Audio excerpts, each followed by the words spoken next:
ప్రేమించడానికి ఒకడు కావాలి, పెళ్లి చేసుకోవడానికి ఒకడు కావాలి, కుదిరింది పెళ్ళైన తరువాత కూడా ఇంకొకడు కావాలి. అంతేకాని ప్రాణంగా ప్రేమించేవాడు మాత్రం వద్దు.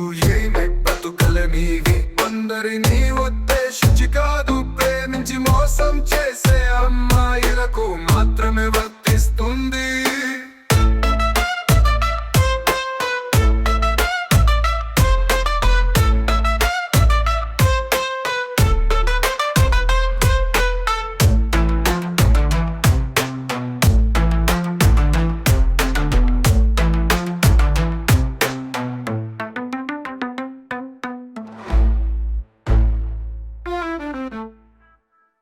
ప్రేమించడానికి ఒకడు కావాలి.